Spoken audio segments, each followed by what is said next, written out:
City of Truth. Let's go to the book of Zechariah. Zechariah chapter 8. Let's start at verse 1. The book of Zechariah, chapter 8 and verse 1.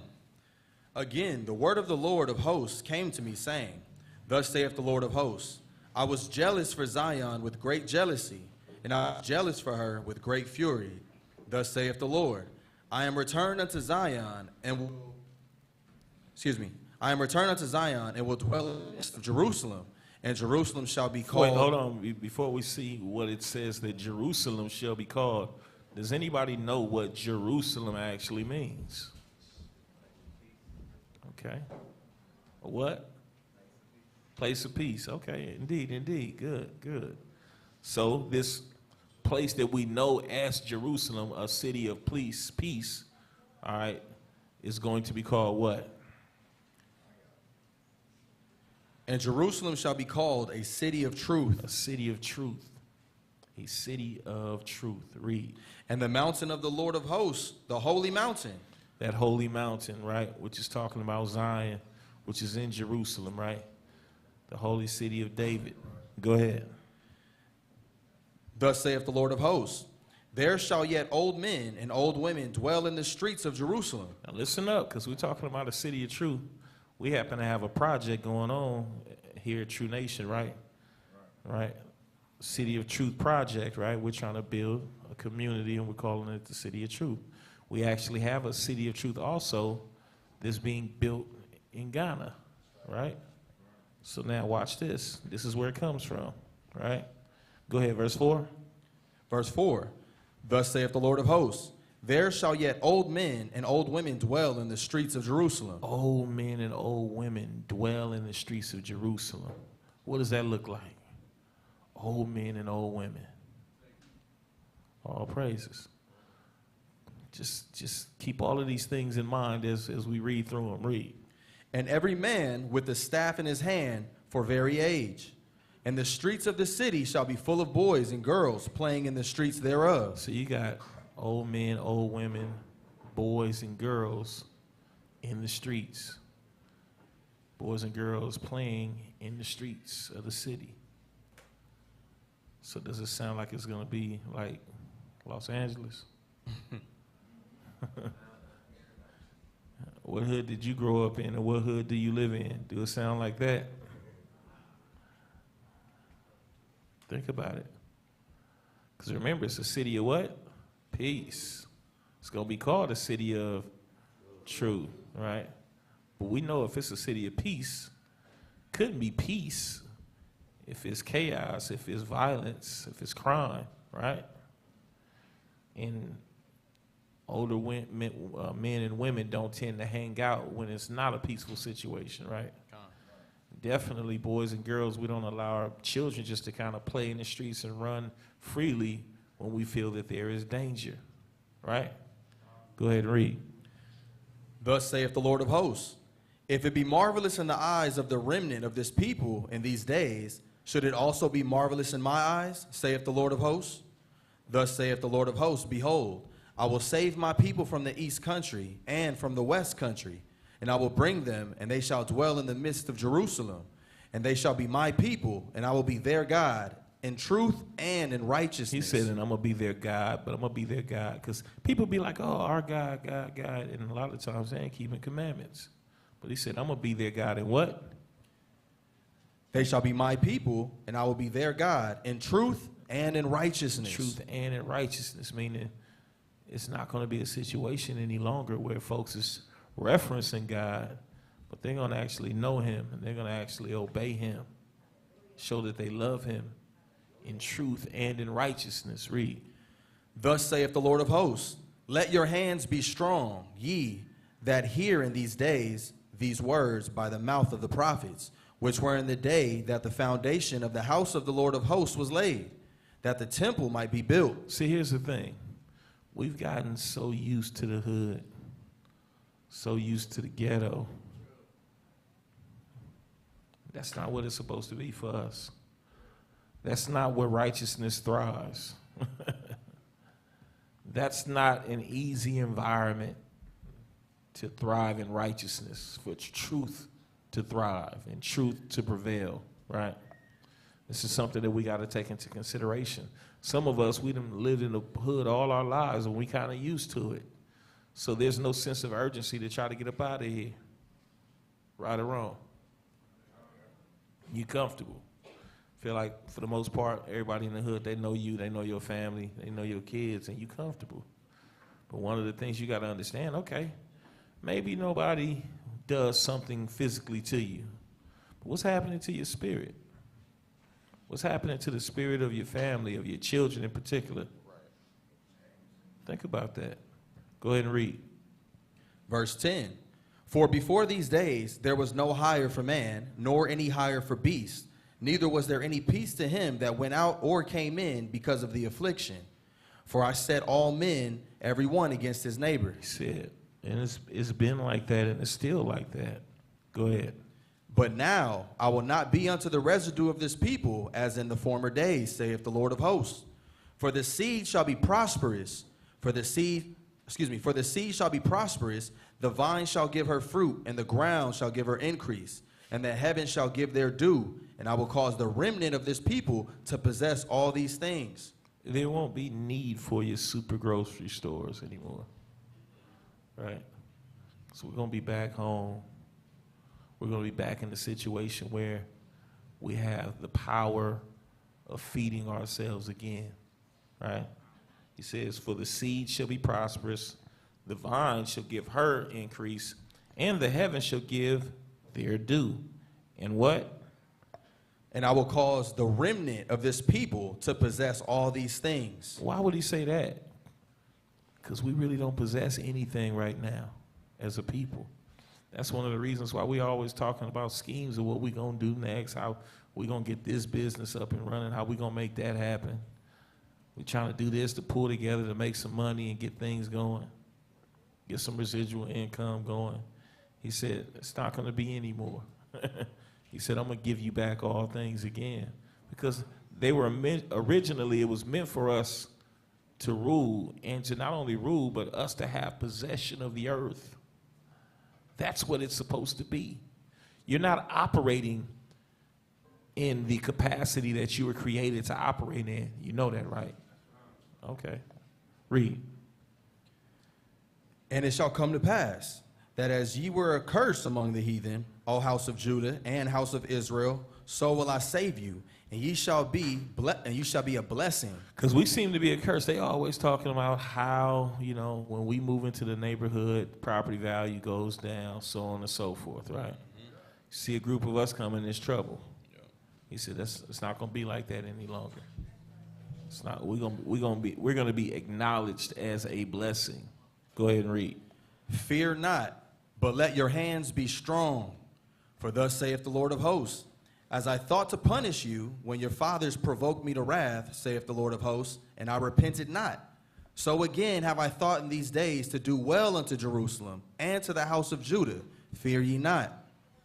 These are the things that ye shall do. Speak ye every man the truth to his neighbor. Execute judgment of truth and peace in your gates. Now let's take a moment and just let this resonate and think upon this. It says, these are the things that ye shall do. What are we doing right now? Think about it. What are we doing right now? In the hood, what are we doing? What's going on, y'all? What are we doing in the hood right now? Come on, we ain't far removed. Some of y'all, when y'all leave here, you going back to the hood. Right? What's going on in the hood? Is it a bunch of truth being spoken in the hood? Or you probably the only one in your neighborhood speaking the truth? Okay? So he says, look, these are the things that ye shall do. It's going to be different. Speak ye every man the truth. So now can you imagine going back to wherever it is that you live and everybody own what you own? Everybody own keeping these commandments. Everybody. Speak ye every man the truth to his neighbor. We ain't got nothing else to talk about. Everything that we talking about is under the guise of the laws. Do you understand that the culture shift is going to happen when that happens? How much different things are going to be? Go ahead and read. Verse 17. The bottom of 16, execute. Verse 16. These are the things that ye shall do. Speak ye every man the truth to his neighbor. Execute the judgment of truth and peace in your gates. Execute the judgment of truth and peace in your gates. Meaning what? Execute the judgment of truth and peace in your gates. Everything that we're going to be doing it according to what? The Bible, according to the commandments. Because that's the only way you get peace. Absolute peace. Complete peace. It's crazy because we can find ourselves in certain situations, and you know the Bible says if at all possible, live peaceably with all men, right? So we find ways, even with those that are outside of the truth, those that we know in the neighborhood, so on and so forth, we find a way to have moments of peace and some peace of mind. But when you talk about absolute peace, a city of peace, where you ain't got to worry about who getting shot, who about to have issues, so on and so forth. That's what this is talking about. Imagine that. No longer, you know how sometimes people, they know somebody is wrong, but you don't feel like you have the ability to pull somebody's coattail, or whether they don't hear you or whether or not y'all begin to have a certain type of situation and you got problems because of you trying to tell them that that ain't the right thing to do. That won't exist anymore. Go ahead and read. Verse 17. And that's another thing. Hold on, I'm sorry. And this is all in your what? In your gates. Meaning what? We're going to have our gates around, just like back when, around Jerusalem. And ain't nobody coming up into these gates with no foolishness. Go ahead and read. And let none of you imagine evil in your heart against his neighbor. Nobody's going to be imagining any kind of evil in their hearts against their neighbor. Ain't no plotting. Ain't no I'm about to get so-and-so, I'm about to rob you, or I'm about to just set you up. None of that nonsense. It won't exist anymore. How many of y'all, in all honesty, in this life right now, even in the truth, you have to be mindful and you have to kind of have your head on the swivel because of the reality of your situation? And okay, imagine not having to do that anymore. It's crazy because a lot of times we feel more at rest when we get up out the hood, but then we be in Esau territory. You still got to keep your head on the swivel to some regard. Go ahead.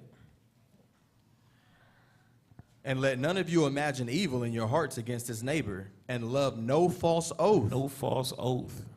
Because a lot of times people make promises and people say things and it be a lie, it be deceitful. It's it. And it's crazy because a lot of people condone that. A lot of people condone that kind of behavior. Look at all these podcasts, right? It's a whole bunch of people that give a lot of false oaths. They say one thing, but it really be something else, right? Imagine being in a city and you ain't got none of that popping off. Remember the other scripture, I think we hit up like last week or the week before? We're talking about the one that came and he was all beat up. He said, my friends put their hands on me. Go ahead and read. For all these are things that I hate, saith the Lord. The Most High said he hate those things. So it's crazy because the Most High, the things that a lot of us glorify in the hood, the Most High said, I hate that. That ain't the way you're supposed to live. That ain't what I want you to raise kids in. Because what you think the kid's going to turn out to be? It's crazy because right now in the hood, you still got to, unless you just trying to make your absolute exit, and even with that, there's certain things you got to teach your children.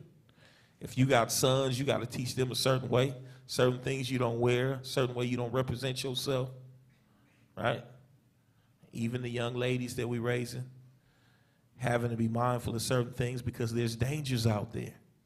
It's crazy. We was talking about that recently, and it was like, man, back when we was little walking and stuff, but, you know, it wasn't that it wasn't happening then. It's happening even more now. But, you know, you would see people, faces on the milk cartons. Now you can see it all over the internet, all over social media. People getting snatched up on a daily. Go ahead and read. Verse 18. And the word of the Lord of hosts came unto me, saying, Thus saith the Lord of hosts, the fast of the 4th month, And the fast of the 5th, and the fast of the 7th, and the fast of the 10th shall be to the house of Judah joy and gladness. Well, you probably wondering, what are these fasts? When you go back into the history, there were different situations where Israel, and they would even in some cases have fasts that they maintained for decades because of certain situations. He said, no longer, we ain't doing those fasts anymore, because it's going to be a situation where you're not going to need to do that fast. You're not going to be mourning. Mourning for what? It's going to be joy. It's going to be gladness. Go ahead and read. It shall be to the house of Judah joy and gladness and cheerful feasts. Therefore, love the truth and peace. Love the truth and peace. You want to be in a situation, man. It's crazy because me personally, I don't like the opposite of peace and the opposite of truth. I don't like lies. And I don't like chaos. I don't like the danger. I don't like the drama. And I hope y'all the same way. Because you're going to have to be on that time to really be able to, first and foremost, make it into them gates. And hopefully you, you don't make it to New Jerusalem and be like, what is this? Man, I missed the helicopters and the sirens. I ain't going to miss none of that. Go ahead and read. Thus saith the Lord of hosts, it shall yet come to pass that there shall come people and the inhabitants of many cities, and the inhabitants of one city shall go to another, saying, let us go speedily to pray before the Lord and to seek the Lord of hosts. I will go also. Yea, many people and strong nations shall come to seek the Lord of hosts in Jerusalem and to pray before the Lord. All these nations right now that you're seeing, the ones that actually, whatever remnant is remaining, they're going to do what? Because right now, like, to us, being from where we come from, we don't think that the other nations have any regard for us. They ain't checking for us. But then everybody, all of these different places you wish that you had the means to go and visit, all of them going to be coming to look for us. Coming to bow down to our King. Coming to try to be amongst us. Read. Verse 23, thus saith the Lord of hosts, in those days it shall come to pass that 10 men shall take hold out of all languages of the nations, even shall take hold of the skirt of him that is a Jew, saying, we will go with you, for we have heard that God is with you. Heavy right there. So remember, last time we was talking about what? It takes a village, right? It's kind of segueing into the city of peace, because a village is smaller than the city, right? So, yeah, we starting off with the village, but we trying to get to the city, ultimately. Go from there, go to the book of Isaiah, chapter 32.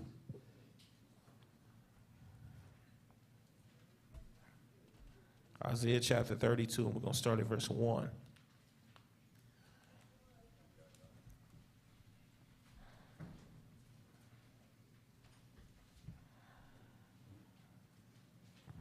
The book of Isaiah, chapter 32. Verse 1. Verse 1. Listen up. Behold, a king shall reign in righteousness. There's a whole lot of kings ruling to this very day, believe it or not. Some actual kings, some governors, some presidents, some prime ministers, so on and so forth. But it says a king shall reign in righteousness. We haven't seen in our lifetime any king or any ruler reigning in righteousness. First and foremost, when we talk about reign, we talk about what? To reign is to do what? Top dog. And then reign, be the top in righteousness. This place that we live in has been one at the top. And it sure haven't been in righteousness at all. Real talk. So that's something that's foreign to the world, foreign to people, to see somebody actually reign in righteousness. What? And what else? And princes shall do what? And princes shall rule in judgment. Man, it's a whole lot of princes ruling. But they definitely ain't ruling in no real judgment, not in righteous judgment. They're ruling politically, ruling in corruption. Go ahead and read. And a man shall be as an hiding place for the wind, and a covert from the tempest. What does that mean? Keep reading. As rivers of water in a dry place, Uh-huh. as the shadow of a great rock in a weary land. So it says, and a man shall be as these things, as an hiding place from the wind, as a covert from the tempest. The tempest is the storm. As rivers of water in a dry place. You in the desert, ain't no kind of water anywhere. It's so dry, but then you stumble across running waters. That's life right there, right? As the shadow of a great rock, big old great rock in the weary. Like, here's the thing. This is what a man shall be like. Why? Why is the scripture saying this? Huh? Because a man ain't valued in this way. Not here. Especially Lamentations chapter 4, I think it tells you. How did the gold become dim? The most fine gold. We don't value people. We don't value, especially righteous people. There you will have a situation where we value good people, righteous people. Go ahead and read. And the eyes of them that see shall not be dim, and the ears of them that hear shall hearken. Because you got a whole bunch of people that see, but it's as their eyes are dim, because even though that they see for the most part, they don't see what you see, because they're devoid of light. Says, look, you can hear, but a lot of times, what's that saying? Oh, you heard me, but were you listening? You hear the word. A lot of our people, they hear the word, but they ain't trying to obey it. Go ahead. The heart also of the rash shall understand knowledge. Hold on. So what does it mean to be rash?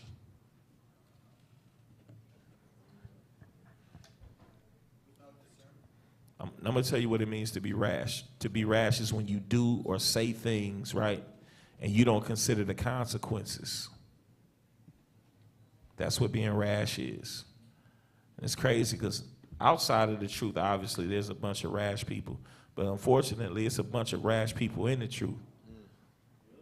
They don't take consideration for the things that they say and the things that they do and the things that they don't do that they should be doing. And the consequences, they don't consider the consequences for those things. So then the Bible says the heart, meaning the mind also of the rash, shall understand knowledge. In other words, they're going to have their act together because that's not going to be allowed. Read. And the tongue of the stammerers shall be ready to speak. So we know what a stammerer is for the most part. I know, people know a person that stutters, that's a stammerer, but it's not just a person that stutters. People that don't speak as eloquently. So it says, and the tongue of the stammerers, meaning those that don't speak, eloquently, shall be ready to speak plainly. Sometimes you can say something and, you may have the ability to articulate something that other people may have a hard time articulating. You're going to have a situation where everybody's going to be able to articulate the things that they need to articulate. Because, man, here in Babylon, here in the hood, it's a lot of our people, boy. We messed up. A lot of times, some of the things that should be basic for them to be able to articulate and express, they have a hard time of doing that. And there's a lapse in communication because of that. Read. The vile person shall be no more called liberal. The vile person shall no more be called liberal. What does it mean by that? The vile person shall no more be called liberal. In other words,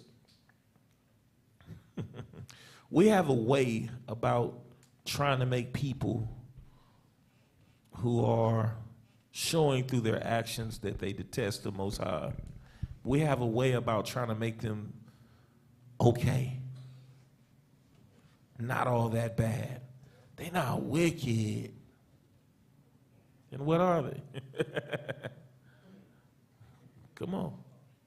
It's just a free spirit. It's just the way that they go about doing things. They've been through a lot. Go ahead. The vile person shall be no more called liberal, nor the churl said to be bountiful. The churl, those that don't want to contribute anything, they're only looking out for self. And people would be like, man, they got it made. They got this, this, and that. As much stuff as you physically see that they don't have anything at all because they don't have love. They don't have real love for their people. They don't have love for the Most High. They're not spiritually rich at all. Spiritually poor. Go ahead and read. For the vile person will speak villainy, Uh-huh. and his heart will work iniquity and practice hypocrisy. In other words, we're going to call a spade a spade. It's not going to be a situation or an environment where you trying to figure out who's who. It's going to be evident. Oh, if they don't do this, this, and that, then this is what they are.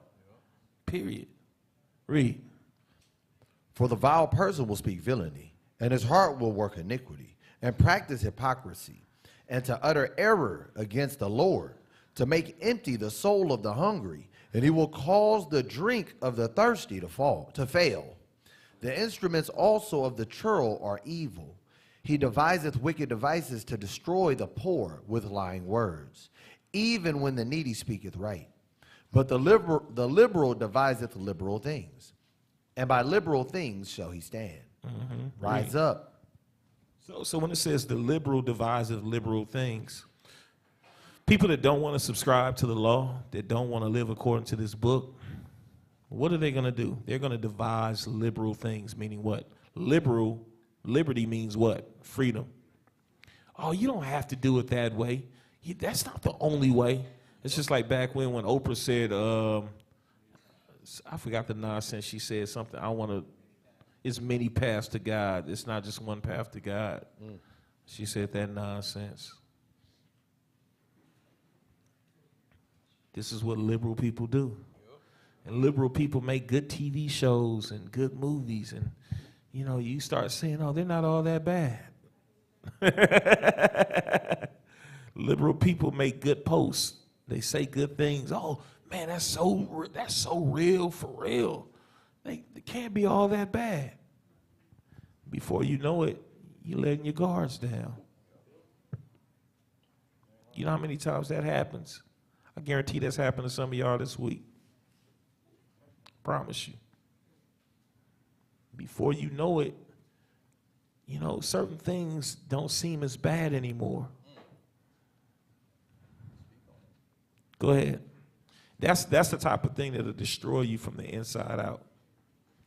These are the types of things that we don't talk about often enough.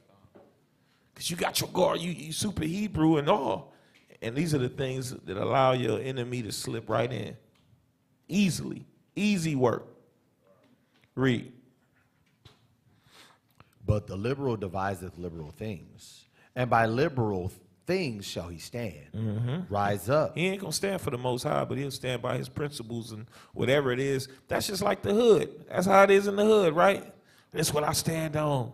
Whoop-de-whoop. I don't know about all of that, but, all of that nonsense, and it sound good. He said it with such conviction, like, yeah, I mess with him. Yeah, I'm standing. There you go. But you ain't standing on the Most High. Oh, I'm ready to die for this, blah, blah, blah. But you ain't ready to die for righteousness. You ain't ready to die for the Most High.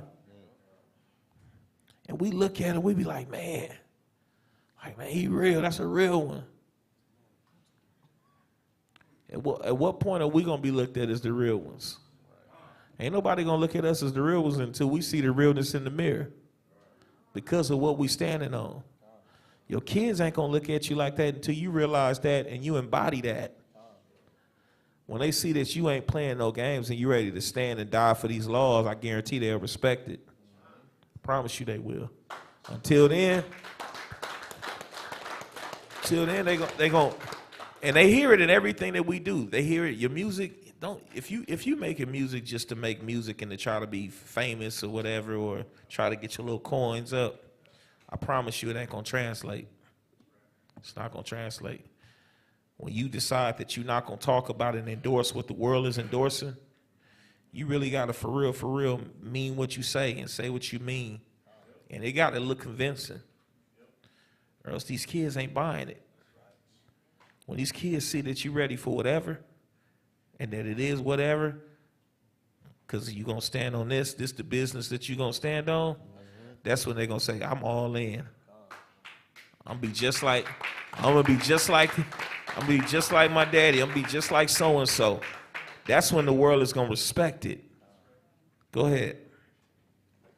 Rise up, ye women that are at ease. Listen up. Rise up, ye women that are at ease.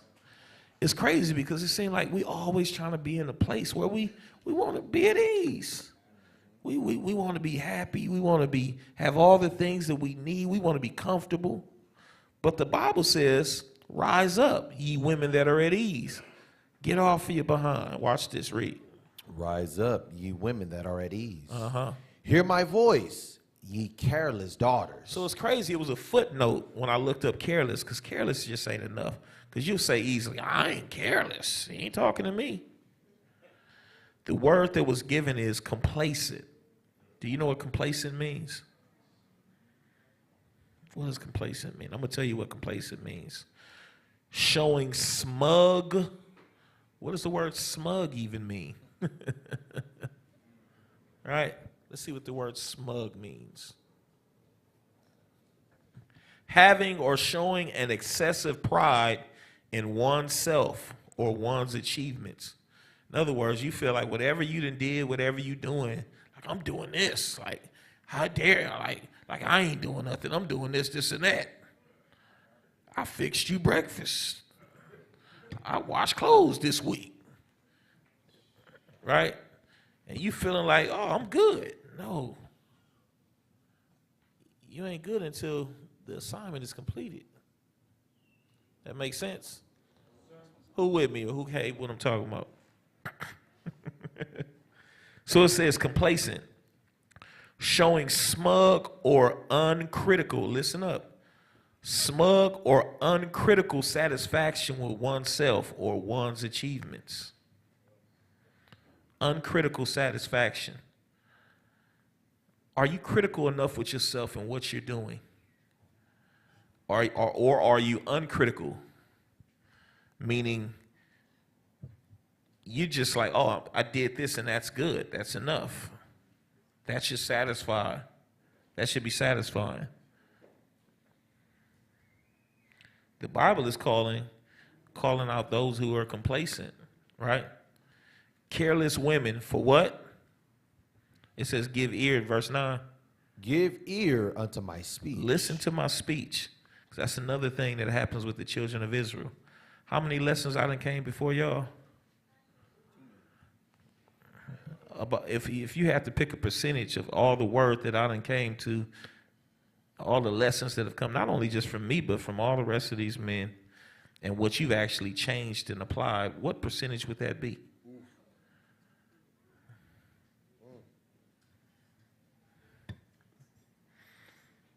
That's why he says give ear, because a lot of times we be up in here, we be here every Sabbath, and if I ask you not even an hour or two later, you won't be able to tell me 25% of what was spoken about in the lesson today.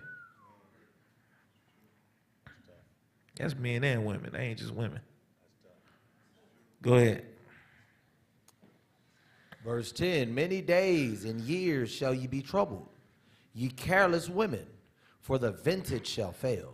The gathering shall not come. So he gave a forewarning to the women of Israel. He said, look, man, things going to get rough. Read. Tremble, ye women that are at ease. Tremble. Why would he tell them to tremble? When you tremble, what? You either cold or you scared.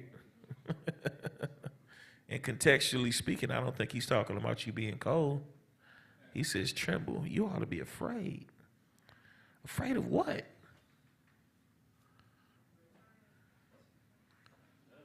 Fear of judgment, fear of the Most High.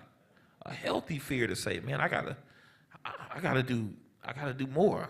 I haven't done enough. I gotta fix this ASAP. I gotta do, like there needs to be that.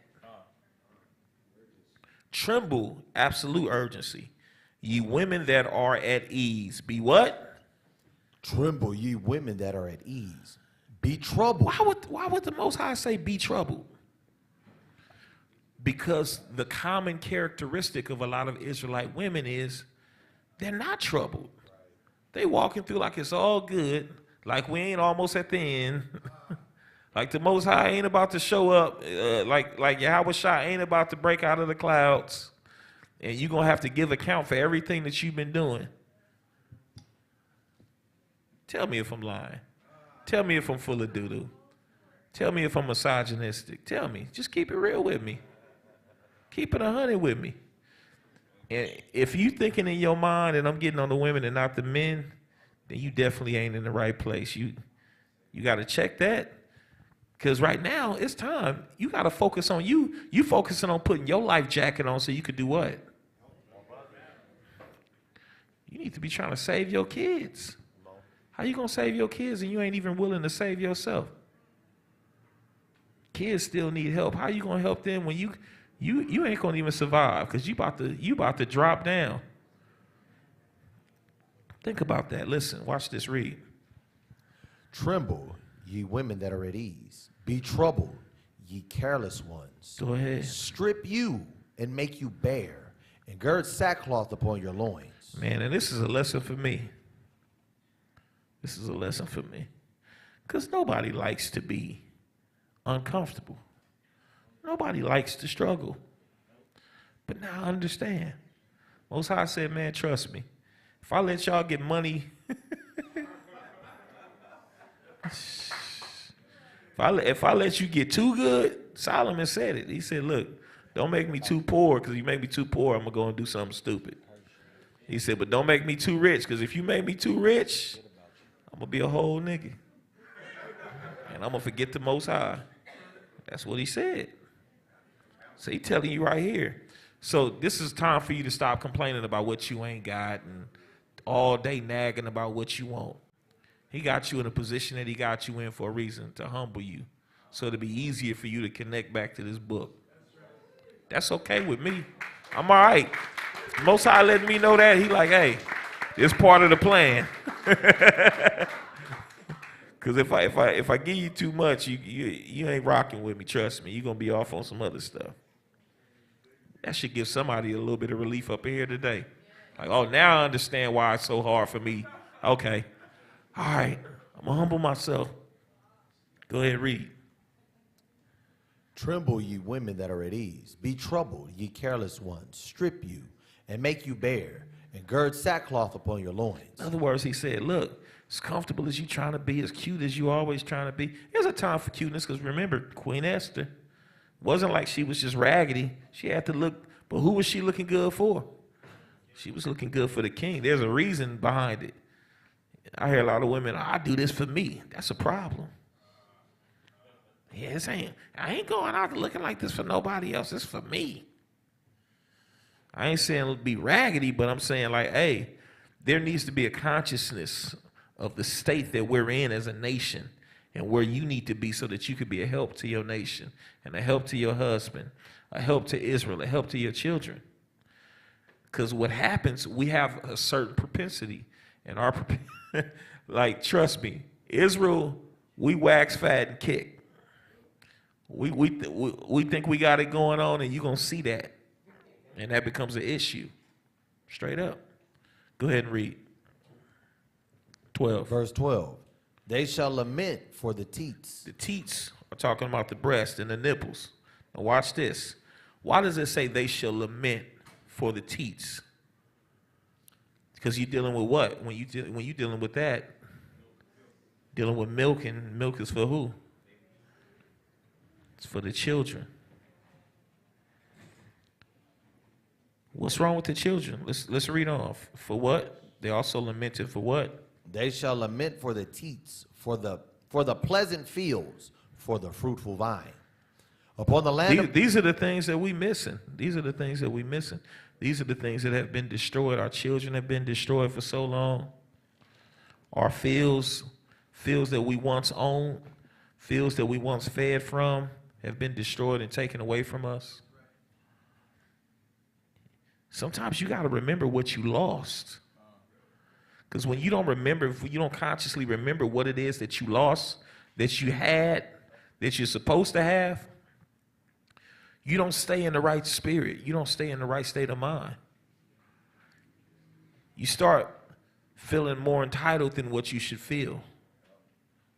And you lose sense of reality, of the reality of what this Bible says we need to be focused on. Read. Upon the land of my people shall come upon thorns and briars, yea, upon all the houses of joy in a joyous city. Here's the thing. Upon the land of my people shall come up thorns and briars. Thorns and briars make it what? Makes it difficult to get the things that you need to get to, right? There was a time where it wasn't this difficult to get to the bag, as you say. It wasn't this difficult to get to success.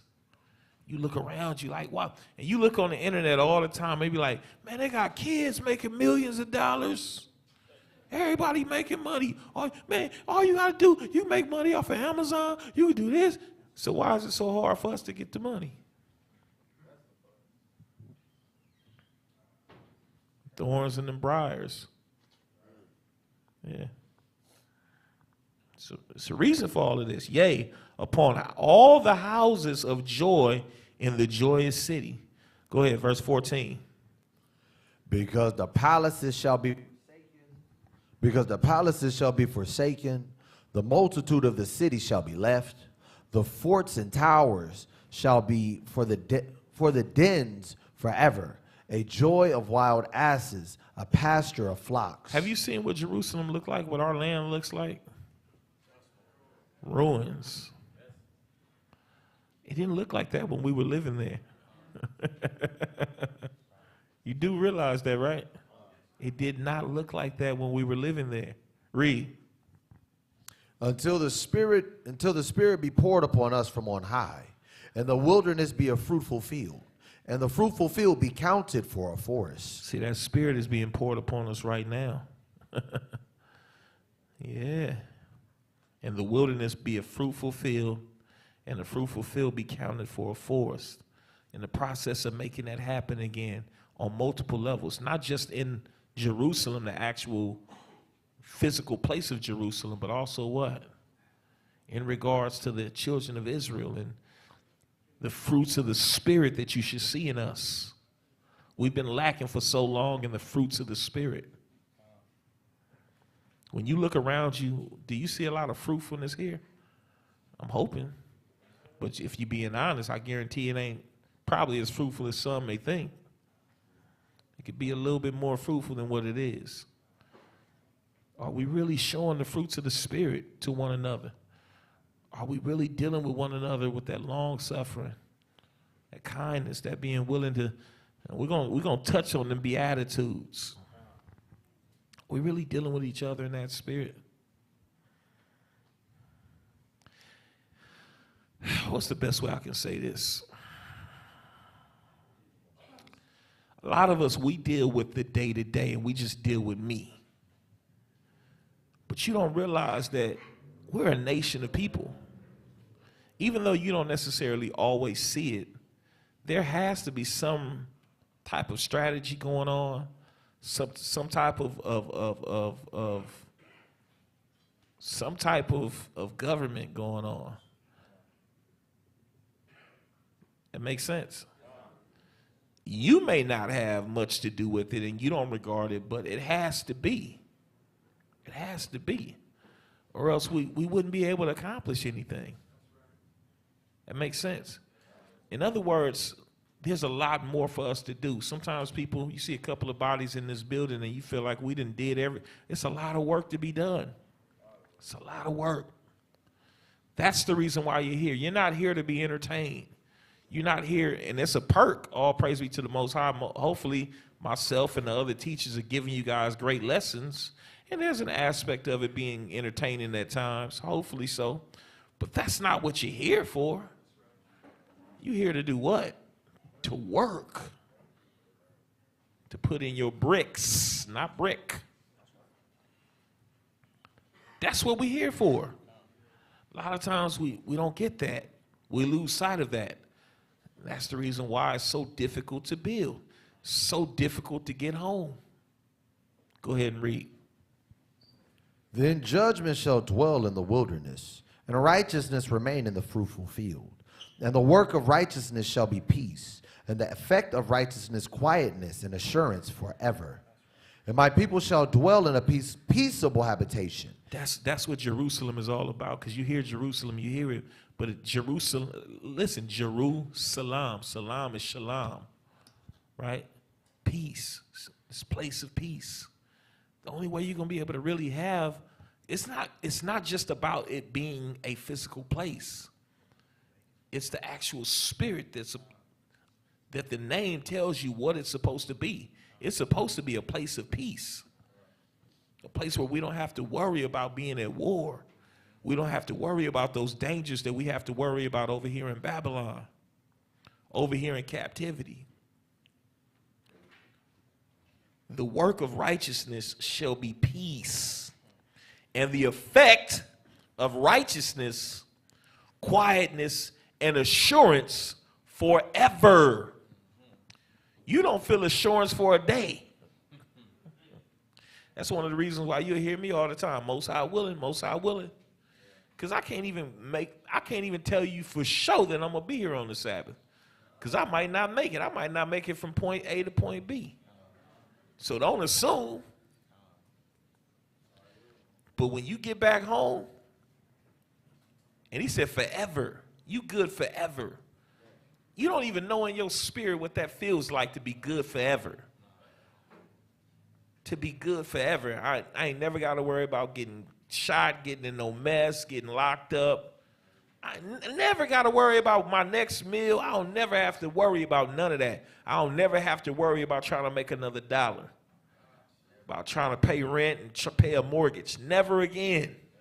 Do you know you know how that feels? How many days have you gone through it just worrying about stuff? Do you understand what that feel like? How many of y'all went camping this week?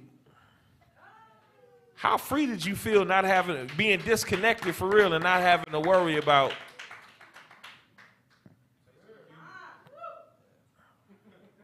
Imagine that. Imagine. Forever? Go ahead and read. And my people shall dwell in a peaceable habitation, and in sure dwellings, and in quietness resting places. Sure dwellings, you ain't got to worry about no eviction notices. You ain't got to worry about having to move. You ain't got to worry about none of that. Read. You ain't got to worry about sirens, gunshots, fireworks. You ain't got to worry about none of that. Read. When it shall hail coming down on the forest, and the city shall be low in a low place. Blessed are ye that sow beside all waters, and send forth thither the feet of the ox and the ass. Now, some of y'all missed that. Blessed are ye that sow beside what? What was we talking about in verse 2? Where you planting seeds at? Better question, who you planting seeds with and amongst? Some of us, we like to plant seeds in the driest places. And you wondering why your increase ain't coming, why you struggling. Who you sowing with? Who you investing with? Who you building with? It's important. It's important. Go from there, go to the book. Let's go real quick. Wisdom of Solomon, chapter 14. Wisdom of Solomon.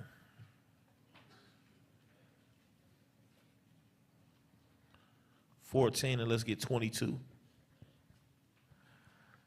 The book of Wisdom of Solomon, chapter 14, and verse 22. Moreover, this was not enough for them, that they erred in the knowledge of God. But whereas they lived in the great war of ignorance, those so great plagues called they peace. Crazy. Some of y'all be feeling like it's crazy. This feel like peace compared to where we left from over there at the last spot. But this ain't really peace. Got a little bit of peace of mind, but this ain't real peace. It's crazy. In the hood, we sitting up here and we be like, oh, it's all good. It's like Ice Cube song, today was a good day. Yeah, you might have a good day, but imagine having a peaceful eternity.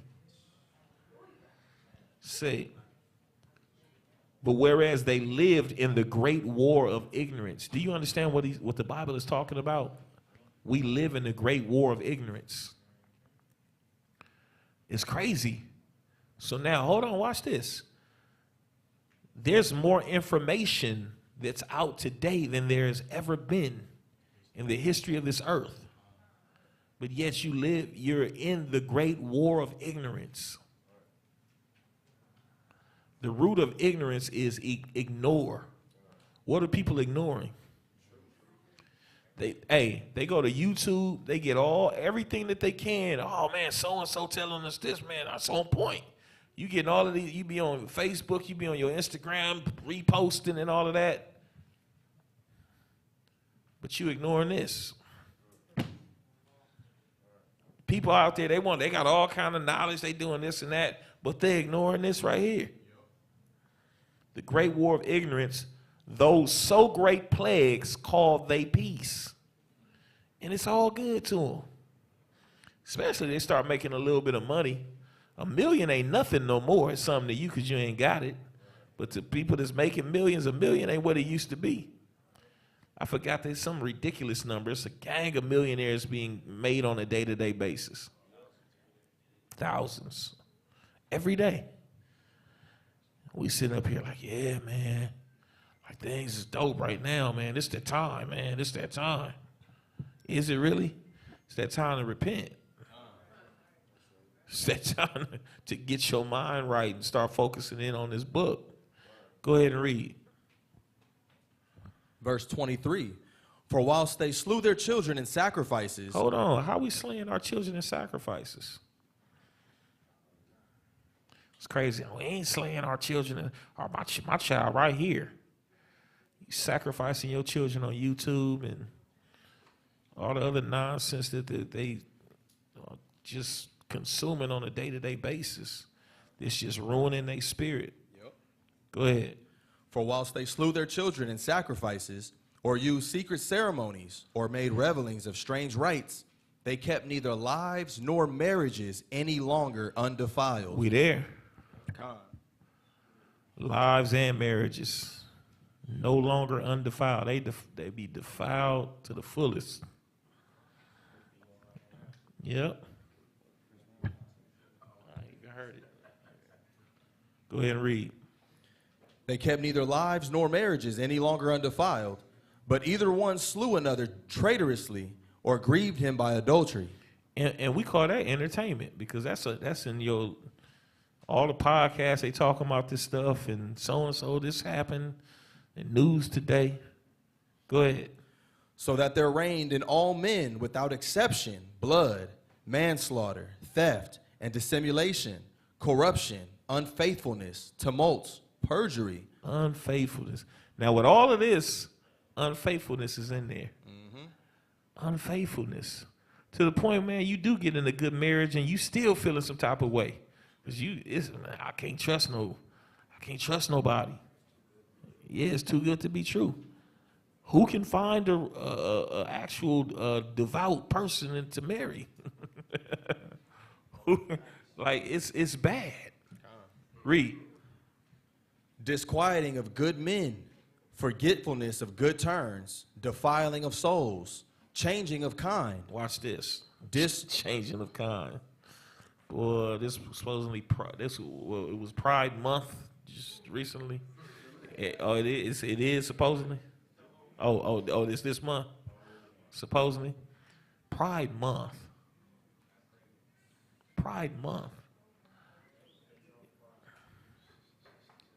You living in a wicked place, man. I don't know why you ain't even got your bags packed. Y'all playing games. Do you realize how wicked this world is right now? How much further do we got to go? How bad does it have to get before you realize that this Bible is real and you better be preparing yourself to the best of your ability because it ain't going to be long. We getting up out of here. One way or another, we getting up out of here. You got to decide where you going to go. But we getting up out of here. How much worse can it get? The next thing is them bombs coming. Like, you going to finally repent when you see the bombs in the air? All right, forgive me.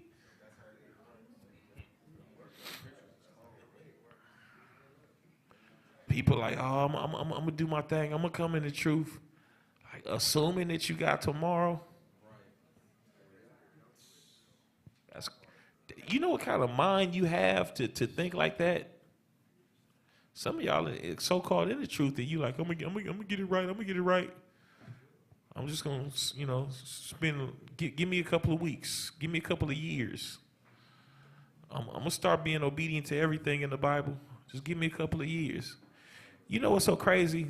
Some of y'all will be mad because I'm saying stuff to you that's pricking your spirit.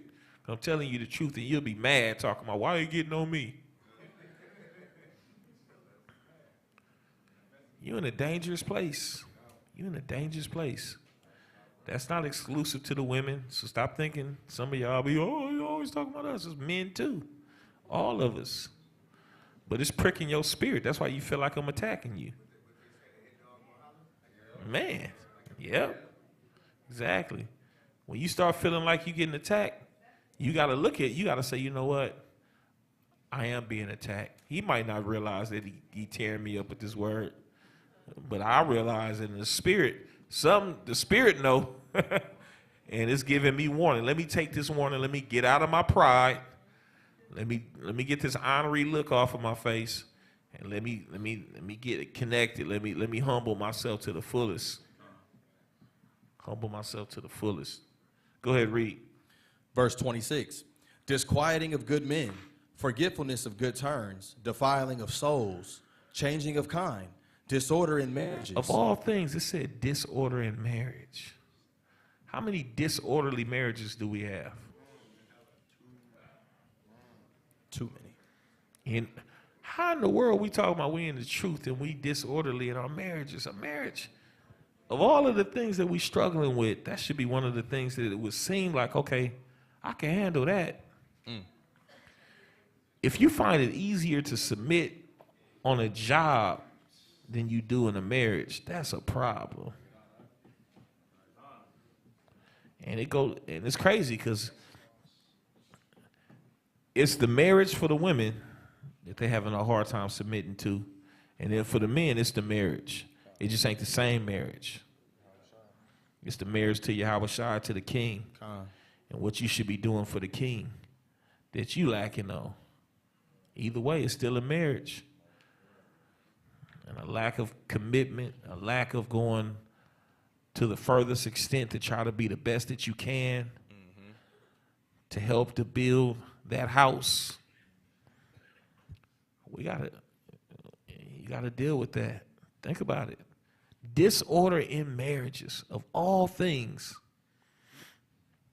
And you live in a world that does not, like how many of y'all, if you being honest with me, be 100 with me, just be 100 with me for a second. I just want to see some hands. You watch things on social media. Everybody does, I'm pretty sure, to some extent. All right. Now, when you're watching things in regards to relationships, is it more inclined to talk about marriages and righteous marriages at that, but just marriages?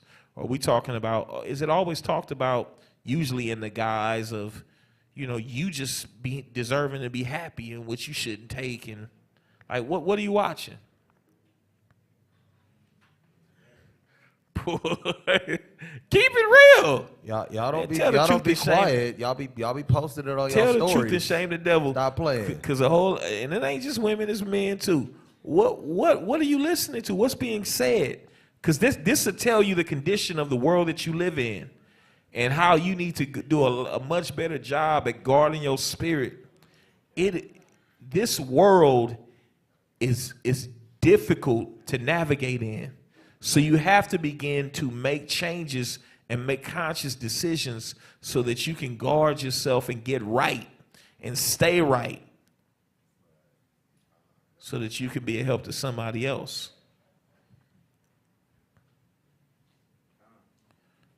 It's easy for you to be like, oh, yeah, I'm good, I'm good. No, you're not good.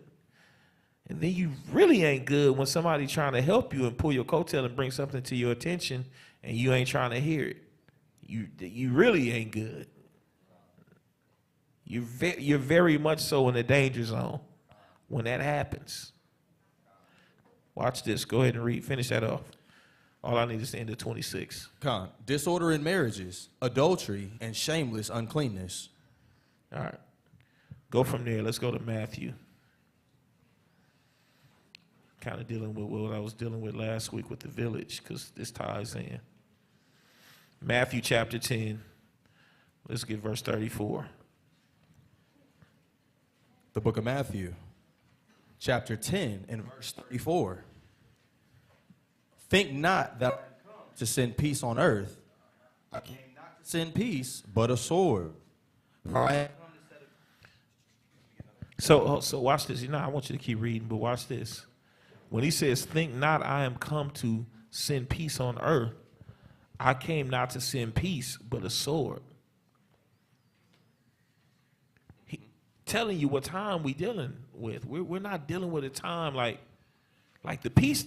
The peace don't come until after we enter into the gates. The peace that we're looking for, that we should be looking for. So you got to be careful of what you're saying and how you complaining and what you putting out there, because you destroy, a lot of times you destroying the spirit of other people, and they're not where they need to be because of your gripes and the things that you're talking about and your complaints, when you don't realize the peace that you're looking for is unrealistic. You ought to be doing the things that you need to do so that you can get the peace that's going to come once you enter into those gates. Does that make sense? Okay. He says, I'm not coming to send peace. I'm coming with a sword. Go ahead. For I am come to set a man at variance against his father, and the daughter against her mother, and the daughter-in-law against her mother-in-law. So now he's telling you what it is. So why are you perplexed that you have these dynamics happening around you and in your life? Why would you be perplexed about that? He's telling you what it is. He's giving you the setup. And that's how you know that the Bible is real and that you're in the right place. Go ahead and read. And a man's foes shall be they of his own household. Of his own household. Read. He that loveth father or mother more than me is not worthy of me. Some of y'all, man, you be in a space, oh, I don't care. My mom and my daddy, as much as I love my mom and my daddy, I'm willing to give my life. But you don't come before the Most High. Period. And some people struggle with that, but a lot of people more so struggle with this next part. Read. And he that loveth son or daughter more than me is not worthy of me. And as much as I love my kids, and I've been practicing this since they was little, tell them I don't love you more than I love the Most High. I love the Most High more than I love you. Have I not told you that, son? Huh? Now I've told you that. Now I hope I've showed you that. Have I showed you that? Okay. I hope so. I hope I've been showing you, daughter. I know you got your head down. Have I not only told you that, have I showed you that? Have I ever deviated? What kind of walk am I walking? Am I really trying to practice what I preach, or am I a hypocrite? I hope you ain't just saying that. Well, hopefully everybody else, they've been watching me. It's been like a little reality series. So hopefully across the board, people can say that I want the same for you. I want the same for you. And I try to live like that for the simple fact, it's so easy to slip into your own deceit, and you think that you good, and everybody around you see that you ain't good, but you thinking you good. I don't want to be like that, because the first thing that happens is, I'm going to tell you the main people that's affected. Other adults just say, oh, you full of doo-doo. They'll just smile with you and just continue to play along. That's what adults do. Kids, though, they different. Kids are different. They affected differently by you being a hypocrite.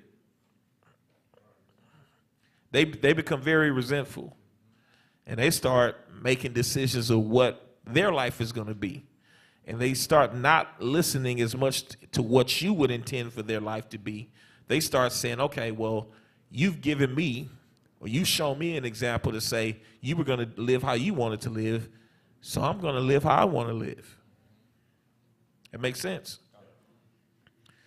This is the only way to win right here. It's the only way to win. The way the scriptures is telling you. Put the Most High absolutely first. Dog, like put him first, period. No ifs and buts and maybes, no situational stuff. Put him first. And you won't have to worry about your child. You won't have to worry about your father, and you won't have to worry about your mama. Read. Verse 38. And he that taketh not his cross and followeth after me is not worthy of me. You ain't worried. I'm going to make it to heaven one day. No, you're not. Not unless you're doing what this Bible say.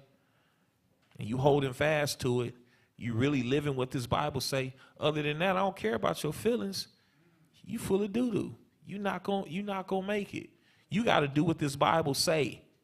You can't do some of it and then make excuses for why you not doing this and that. No, you got to do what this Bible say completely. But that person over there, but you got to understand my situation. No, I don't. I don't have to understand nothing. Do you think Yahweh Shai gonna say, okay, hold on, I understand your situation. I understand all this time while you was sinning, man. Like, hold on. All right. This is what I'm gonna do for you. Do you think he's gonna be like that?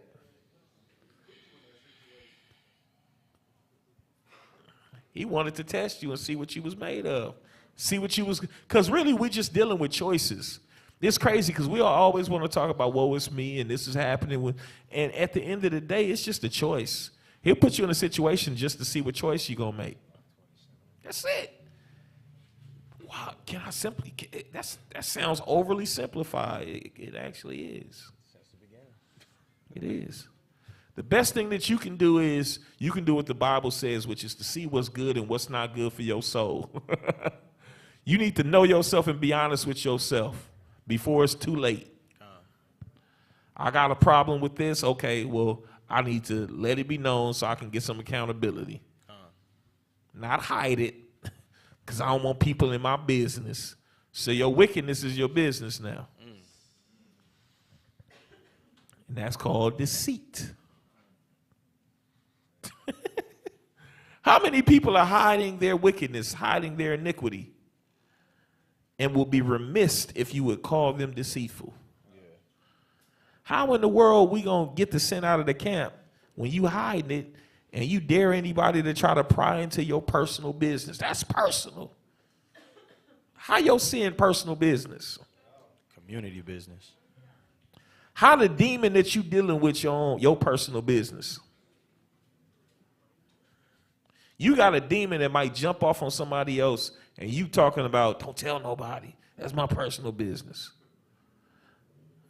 Like back when we wasn't too far removed from COVID. I got COVID. Don't tell nobody. God, dog. That makes sense. Don't tell nobody I got COVID. That's what y'all do in the spirit. Don't tell nobody I got demons. Real talk. Think about that. I need to tell you what my demon is to some degree. You ain't necessarily got to tell everybody. Some people will use it, but you shouldn't be in the company and in a place of people that's looking to destroy you. So you get around some people that you can say, oh, these people really do love me. Now, let me tell you about things that I struggle with so I can be a brother to you and help you with those things. That makes more sense than how a lot of us tend to do things. You set yourself up for failure. Read.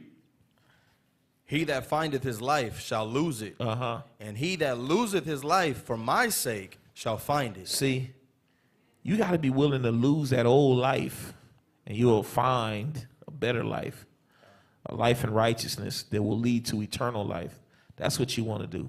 But when you trying to what? You trying to save that old life? You scared of losing your physical life, man. You got to be willing to lay it all on the line for something that's better. If you really believe this thing. But the question is, do you really believe this? Do you really believe it? I would hope that you ain't spending all these Sabbaths and alms and everything else for something that you don't believe. I would hope that you believe. Real talk, real talk. You hear, I would go as far as to say this. I got enough confidence. Some of y'all might be having problems with your belief, but you believe because you wouldn't be here if you didn't believe. So let's work from that. Let's build from there. Now the issue becomes, let's not half step. Let's not be lukewarm. Let's be all in. That makes sense. Go from there. Go to the book of Psalms, chapter 78.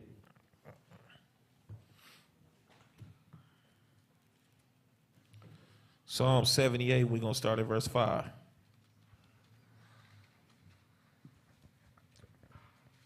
The book of Psalm, chapter 78, and verse 5. For he established a testimony in Jacob and appointed a law in Israel, which he commanded our fathers that they should make them known to their children. Make them known to what? To their children. Hold on. Children? And we be in this truth acting like the children don't matter half of the time. The children, it's a law. You got to do what? Make them what? Make them known to their children. How you going to make the law known to your children when you barely know it? One, you need to be working to know this law. Two, you need to be wise enough to say, let me have my kid in the midst of those that are going to teach them the law. And the law is going to actually be respected. You can't respect something if you don't even know it exists.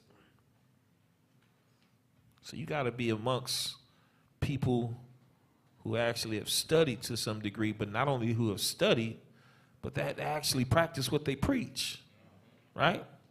And this is where you want your kids to be, because there's a responsibility that we have that they should make them known, talking about that law, to their children, verse 6. That the generations to come might know them, even the children which should be born, who should raise and declare them to their children. Who shall arise and declare them to their children.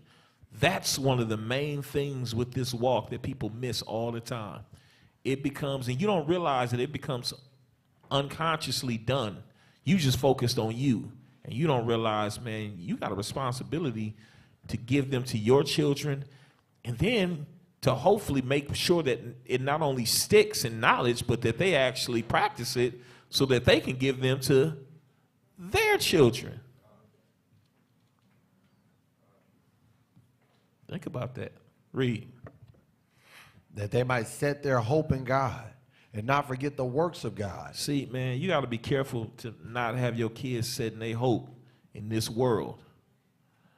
You so focused on what they going to become and how they going to make money and all of that, and you ain't putting enough emphasis on them knowing this law and them actually keeping this law and living according to this world. But yeah, you got time later on to figure that out, but I got to make sure you know your ABCs and your times tables. Man, you got it all messed up.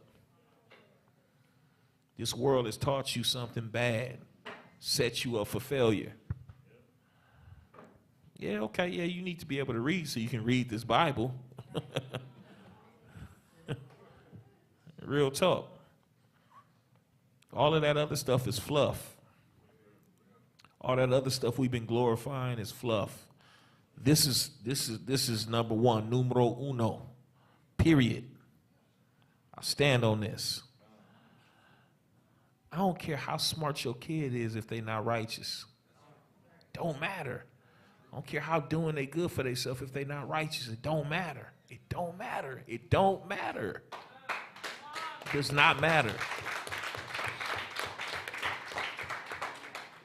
Read.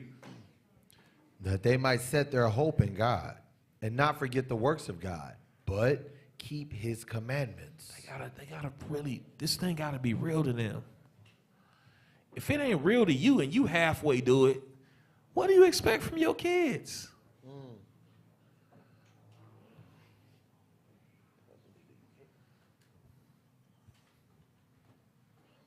What do you expect? These kids are going to be more inclined to go above and beyond if you are going above and beyond. If you're not going above and beyond, good luck. And I mean that because I don't even believe in luck.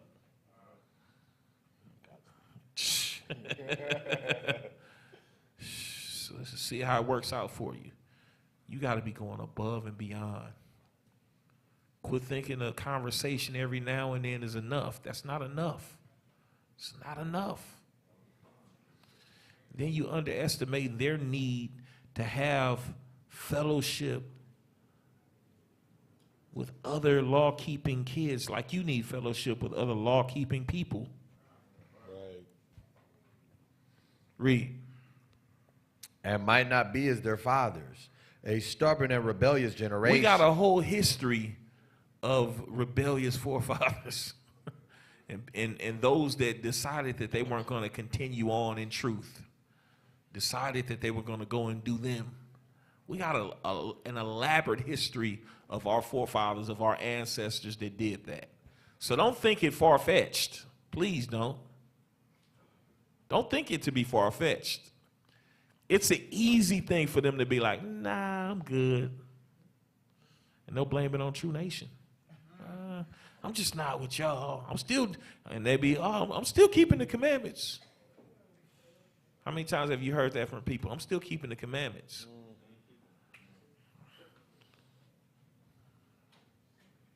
Are you? No accountability. You're setting yourself up for failure. Trust me, I'm not doing this for the likes. This is a warning. Go ahead, read. A generation that set not their heart aright. And whose Set not spirit- their heart aright. Don't forget, we ain't talking about the heart that pumps blood. We're talking about your mind. They didn't set their mind right. The education of your child is supposed to be you setting their minds right. They need to understand, like, this is the most important thing. And they need to be shown that. And their attitudes need to be the attitudes of these scriptures. Period. If you're not doing that, it don't matter. You're setting yourself up and you're setting them up for failure. I promise you that. Go from there. Go to the book of Deuteronomy, chapter 6.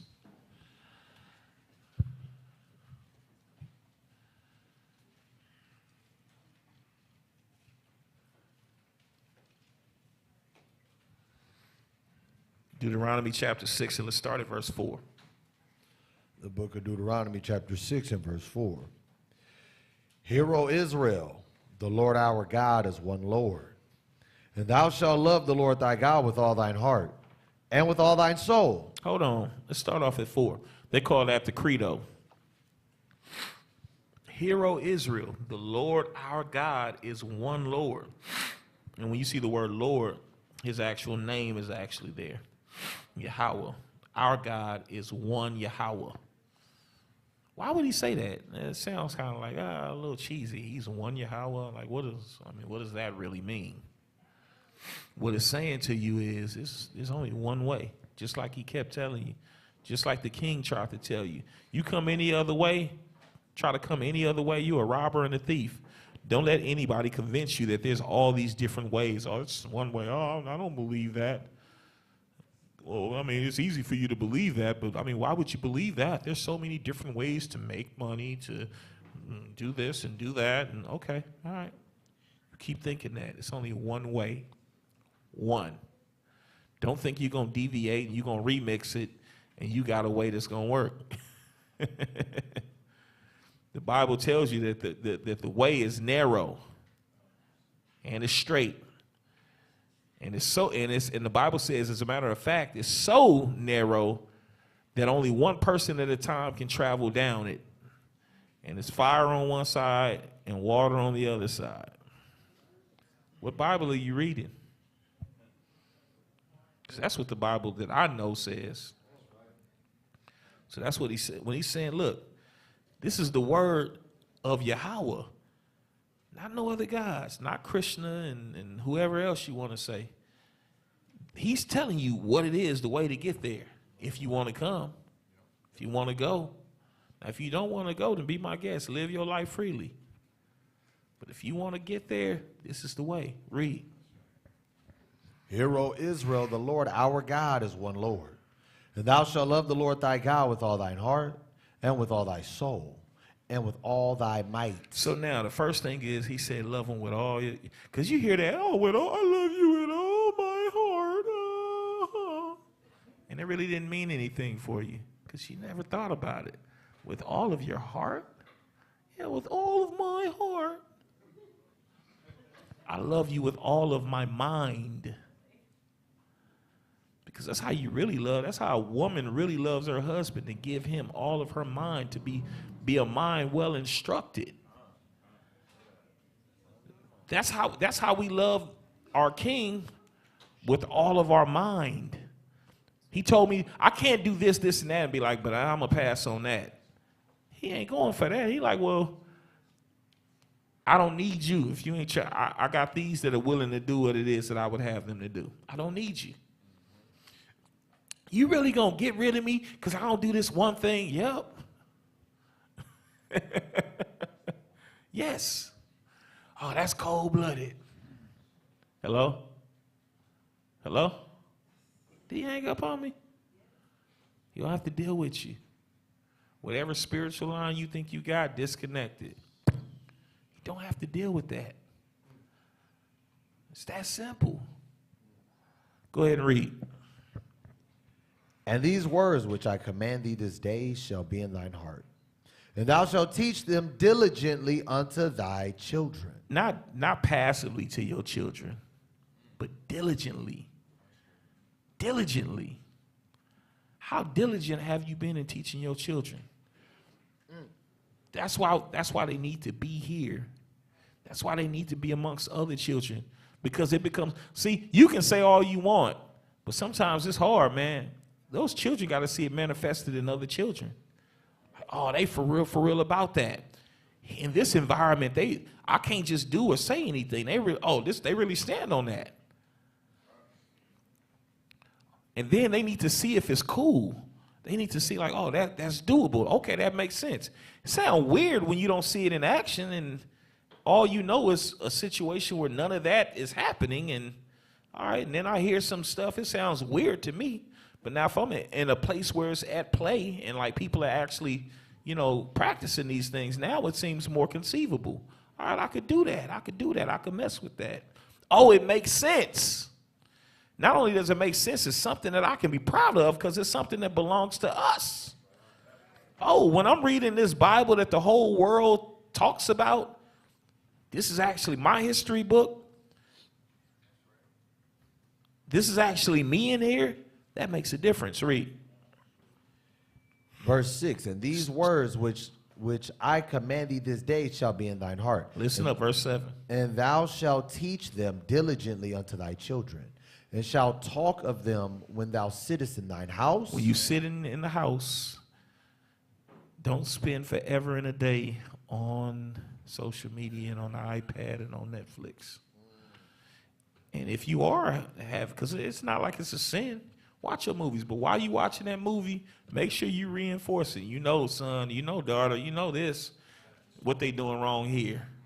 Oh, yeah, oh, man, you can't, I don't believe it. And they'll start asking you questions, and you start answering those questions.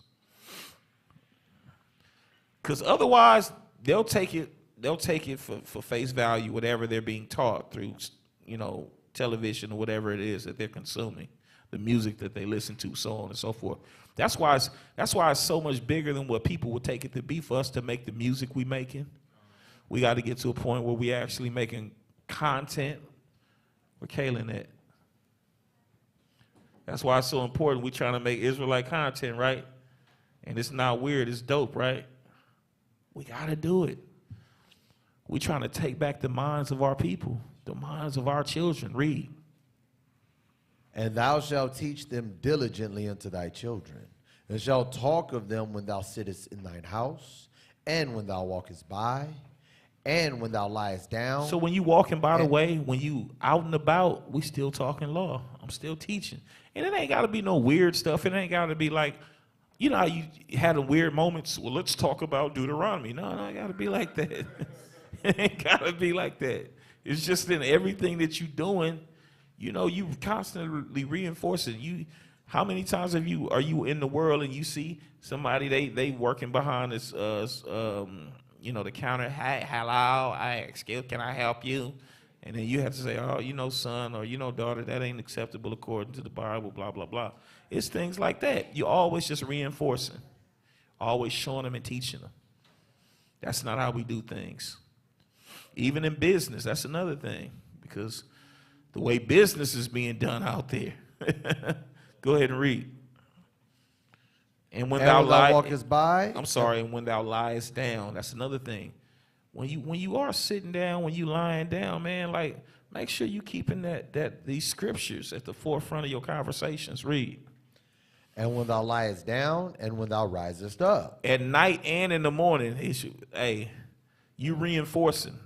You'll find a way to do it, because it don't have to be weird, and it don't have to be let's open up the book every time. But you teaching it, everything that you're doing, you showing, you teaching. All right, go ahead. And thou shalt bind them for a sign upon thine hand, and they shall be as frontlets between thine eyes. So everything that you physically do and everything that you thinking should be under the guise of the law. Read. Shall be as frontlets between thine eyes, and thou shalt write them upon the posts of thy house and on thy gates. In other words, man, make it a thing to actually, because that's what they do in school. They do that for a reason. In school, they put the ABCs up, and some of y'all that didn't have kids, first thing you do in the room, you put the ABCs up. Why? Because if they see them enough, they'll probably learn them. And not only that, you'll take the time and be like, A, B, what's this? A, B, C, D. You're more inclined to actually teach it when it's up, when it's posted. At some point, if you slipping on your teaching, they're going to look up and say, what's that? What does that mean? And then that's your moment. This means this, right? So that's what we would do. Posting it around your house. Read. And it shall be when the Lord thy God shall have brought thee into the land which he sware unto thy fathers, to Abraham, to Hold on. Isaac. One more thing. And thou shalt write them upon the posts of thy house and thy gates. Sometimes you got gates at your house, but sometimes it's also important to understand we would have gates around our communities and around our cities. In other words, you want to try to be in a community, in a situation where you got other commandment keepers, where the law is prevalent and respected and honored and kept. Read. And it shall be when the Lord thy God shall have brought thee into the land which he sware unto thy fathers, to Abraham, to Isaac, and to Jacob, to give thee great and goodly cities which thou buildest not, and houses full of all good things which thou fillest not, and wells digged which thou diggest not, vineyards and olive trees which thou plantest not. When thou shalt have eaten and be full, then beware lest thou forget the Lord, which brought thee forth out of the land of Egypt, from the house of bondage. What is he saying? You know that a lot of the building you're not going to physically do. You're going to have the other nations doing that building for you when we go back home. He said, but just don't forget. Man, this Bible is something else. For the sake of time, when you get a chance, read all of that. Go real quick. Go to 2 Maccabees chapter 6. I got a couple of things I want to get through real quick before the time is up. 2 Maccabees chapter 6. I'll show you something. This is super important.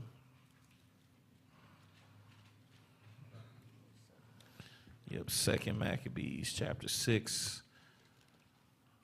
And let's get to verse 23 and 24.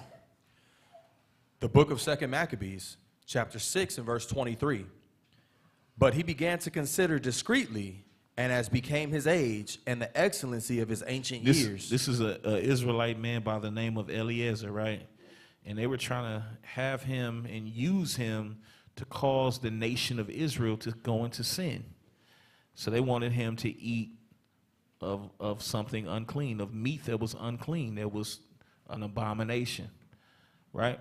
He refused to do it, so they got tricky with it. They said, well, here's some clean meat, but we just gonna make it seem like you eating something unclean. And he was like, I'm not doing that. It's like, but they were like, well, you're good though. You'll say we don't have to kill you. You'll save your life, and you don't get defiled because you're eating something that you can actually eat. He was like, but to have me and try to use me so that I would cause the nation to think a man like me that has a reputation for being righteous, right? That I would do such a thing, it would cause other people to sin as well. That's what people underestimate, right? And that's what we forget in education. And we're going to find out what real education is. People forget it ain't just about giving somebody some knowledge and telling, oh, you know you're supposed to do this, or you know you ain't supposed to do this. They're looking at the example that's given. So he was like, there's no way in the world I'm doing this because I don't want anybody to think for a second that I would do such a thing, or that I would condone such a thing, or that I would even give in to try to save my life, because that was a part of the education that our people needed. He was like, I'm ready and more than willing to die for this law. Now watch this, read. But he began to consider discreetly, as became his age, and the excellency of his ancient years, and the honor of his gray head, whereunto he was come, and his most honest education from a child. His most honest what? Education from a child. His most honest education from a child. So this is what that education actually is. Read. Or rather, the holy law, made and given by God. So what kind of education you trying to give for your children? Because this is what the Bible says the education is. And I'm going to make it make sense to you. Go ahead and read. Therefore, he answered accordingly and willed them straight ways to send him to the grave. You know what's so crazy? A lot of us ain't far removed from some of our relatives that didn't get a formal education, that couldn't read as well as you probably are able to read, or didn't know multiplication like you know multiplication. But they turned out to be better people than some of y'all. And then they got you to believe, oh, you ain't nothing. You just gonna be the scum of the earth if you don't learn algebra and all of this stuff. As much as you know academically, you struggling with basic things in life. Am I right or am I wrong? Tell me if I'm full of doo-doo. Tell me.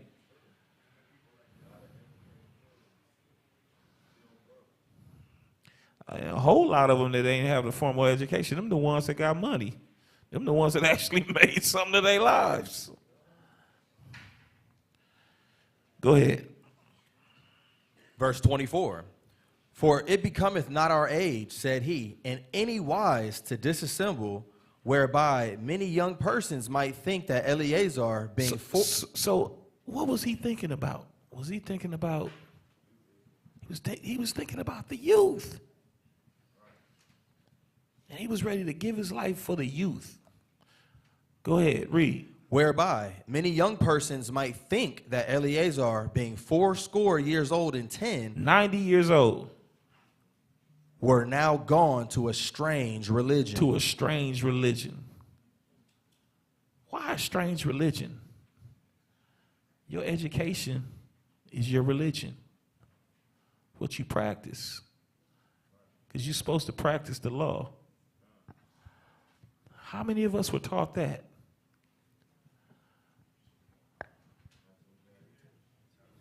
Go ahead. Verse 25.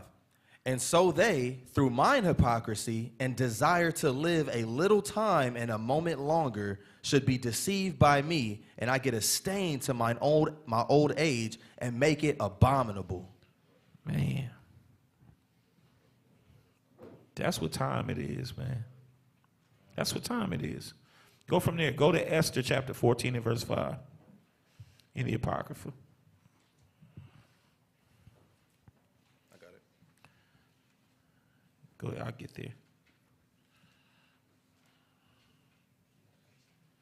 Yep.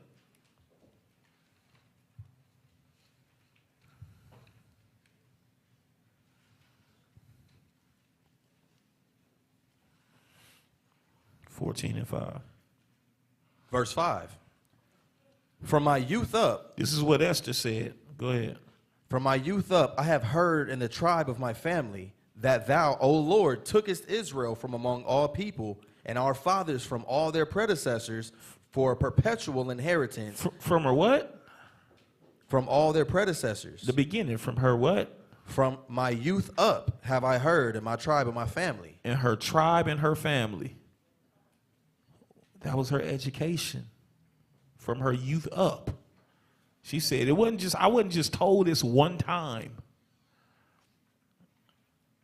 I learned this from my youth up. When I was grown, I was still being taught this. You got to pay attention to the details. From my youth up, I have heard in the tribe of my family. Not just in my family, but in the tribe.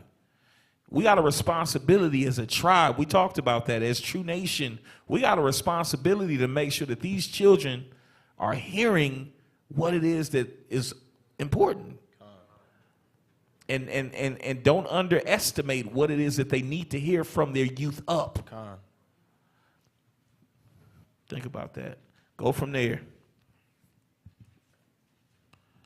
Go to 2 Maccabees chapter 7 now.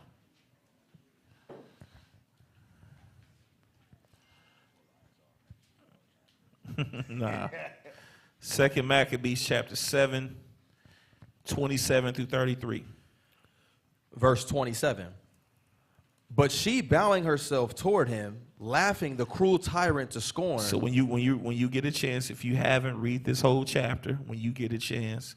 But this is a mother. She had 7 sons, and they were in a situation during that time, during that same time of Eliezer, where people were being put to death, right, for deciding to stand on this law, to stand for righteousness. So this is what happened, 27. But she, bowing herself toward him, laughing the cruel tyrant to scorn, spake her country language on this matter. O my son, have pity upon me that bare thee 9 months in my womb, and gave thee suck 3 years, and nourished thee, and brought thee up into this age, and endured the troubles of education. Hold on. And brought thee up unto this age, and endured the what? The troubles of education. What are they talking about, the troubles of education? Is it any trouble with the education that your child has received? It's going to be trouble when you teach them to keep these laws. When you teach them that homosexuality is not okay and shouldn't be condoned. That it's an unrighteous way of living. Come on now. Condemning wickedness, because they say you can't condemn wickedness. That's a hate crime. You do know you live in this world, right, that says condemning wickedness is a hate crime, right? And they've had many times where they're talking about outlawing the Bible. Hasn't happened yet. Not in this particular nation. But it definitely won't be surprising. Are you going to get rid of your Bible? Go ahead and read. I beseech thee, my son, look upon the heaven and the earth and all that is therein, and consider that God made them of things that were not, and so was mankind made likewise. Fear not this tormentor, but being worthy of thy brethren, take thy death, that I may receive thee again in mercy with thy brethren. While she was yet speaking these words, the young man said, Whom wait ye for? I will not obey the king's commandment, but I will obey the commandment of the law that was given unto our father by Moses. And thou, that hast been the author of all mischief against the Hebrews, shall not escape the hands of God. Man, you see how he talking to this man? He said, what you waiting on? Go ahead and kill me, because you waiting for me to change my mind. I'm not changing my mind. Go ahead and do what you got to do. But just know the Most High going to get you. You think you'd have that type of mindset in that situation? The thing is, you better work on that type of mindset. Because some of y'all, you can be honest, you know you ain't got it right now. You need to work towards it. Read. For we suffer because of our sins. And mind you, these are her sons. So remember when she said the troubles of education, These are the troubles of education right here. Because of what you taught your child and what they believe and what they stand on can cause them to potentially lose their lives. Some people are not willing to do, well, I just won't teach my kid that. But remember what the scriptures say. The Most High got the ability to not only take your physical life, but also to take your soul.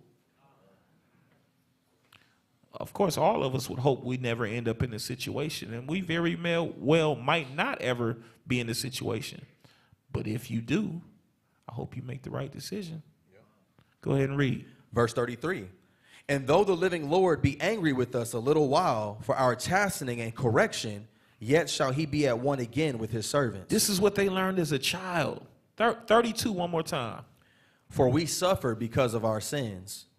A lot of y'all don't even think like that. How you going to teach your children that if you don't even think like that? We suffering because of our sins. That's heavy right there. Real quick, we almost done because it's already 6:30. Get Wisdom of Solomon real quick.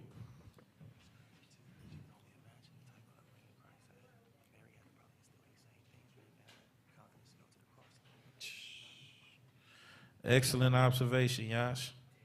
He said you can only imagine what Yahweh Shai, what his upbringing was like with his mother, for him to be willing to go to the cross like that. Wisdom of Solomon, chapter 2 and verse 12.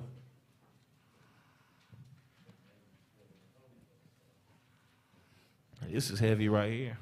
2 and 12. Yep. The Wisdom of Solomon, chapter 2 and verse 12. Therefore, let us lie in wait for the righteous, because he is not for our turn. He's not for our turn. That's what they saying right now in this month. Oh, they not for our turn. And we not for y'all turn. And you already know what it is. Read. And he is clean contrary to our doings. He's clean contrary to our doings. Read. He upbraideth us with our offending the law. First of all, listen to what they're saying. He's what? He upbraideth us in our offending of the law. In our offending the law. Read. And objecteth to our infamy and transgressing of our education. Now, let's break this down real quickly. What's being said here and who's saying this? See, this is what people don't understand. What does that ungodly look like? Who are these ungodly people? It just gave you a lot of context in verse 12.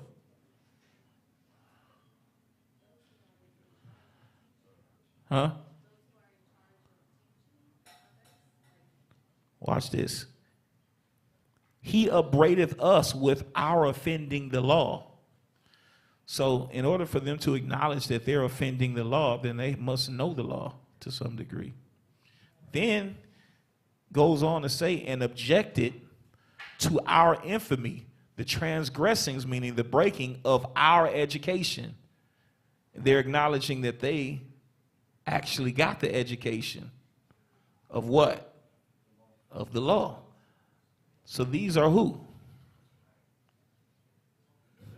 Heavy. But are they just Israelites? Think about it. These were people that learned the law as well. They were taught the law. Do you get what? Listen, I'm going to break it to you in layman's terms. There are going to be those that came up learning that they were Israelites to some degree, some from babies. And they were taught. But whatever happened, they decided to go the other way. But they're going to make it their mission to try to set you up, try to destroy you. Because they say misery love company.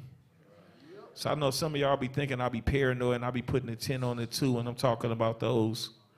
This is what the scriptures say. Those are the ones that you got to look out for the most. These are the ones that they set up to try to get you, the ones that actually got some knowledge, that the inside people, the people that have been there. These are the ones that think, oh, former Israelite. These are the ones. And these are the ones that come amongst you and, all right.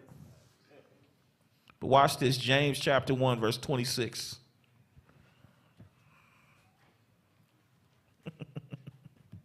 book of James, chapter 1. Satan don't play fair, y'all. It's crazy. Some of y'all think you done gotten the truth and you think Satan's supposed to play fair. He don't play fair. James chapter 1 and verse 26 and 27. Verse 26. If any man among you seem to be religious. Religious now. We talking about religion, right? We're talking about religion, right? Religion ain't what you believe, it's what you practice according to the education that you receive. Watch this, read. If any man among you seem to be religious. Seem to be religious, go ahead. And bridleth not his tongue. And bridleth not his tongue. What does it mean by bridle?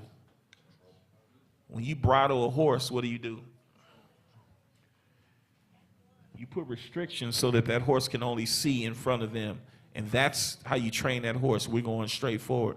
I don't want you looking around as I'm trying to get you to go forward. You walking over here. It's just like a dog. You got to teach a dog, okay, we're walking this way. We're walking straight.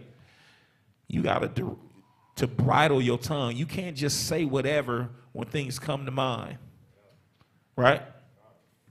So if any man among you seem to be religious, but they don't bridle their tongue, they say whatever. They don't say things according to this word. Go ahead.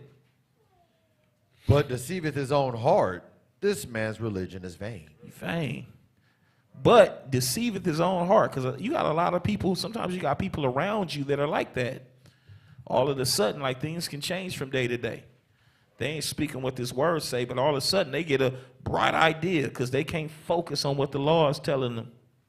You unfocused. You looking at this over here. They give you you ever heard, you understand what a hook is? A hook is something that's catchy enough to grab you. And you getting caught up by what's going on over here. This person, they'll give you a hook. They'll give you a little bit of truth. And all of a sudden, now you willing to go along with them. You willing to subscribe. But that wasn't nothing but a hook to catch you. That was bait. Read. Pure religion and undefiled before God. And pure religion, pure. Because a lot of people's religion ain't pure. And undefiled before God and the Father is this. Go ahead. Is this. To visit the fatherless and the widows in their affliction. The fatherless and the widows, the fatherless. You're talking about the children especially that don't have those fathers. And the widows, those women that don't have a hedge, don't have a covering, don't have a husband who can guide them and anchor them. Go ahead. And to keep himself unspotted from the world. And to keep yourself unspotted from the world. Meaning you're not a hypocrite. You're really practicing what you're preaching and what you're learning. That's what pure religion look like. While all these fools that come to you and they coming to you with the next deep thing. They talking about this and, well, what about this doctrine? You ain't even wearing your fringes. Oof. Hold on. Look, if you're not even submitting yourself to the basics, and you want to sit up here and talk about the mysteries and all of that, that's a problem. So what we talking about when we talking about education? This is for any of Israel that will hear. Because some of them ain't going to want to hear. They're going to get offended. But check this out. This is for us up in here and these children right here.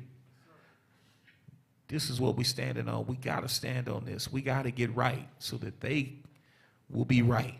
If we don't get right, they're not going to be right. You setting up and you building all of this for what reason? If we don't get it right, we can't have an expectation for them to be right. You can't have this expectation to have these righteous children who stand on this word if they see you being a hypocrite and you know for a fact you ain't doing the things that you should be doing. You ain't changing the things that you should be changing in your spirit. Period. All praise be to the Heavenly Father. Man, always.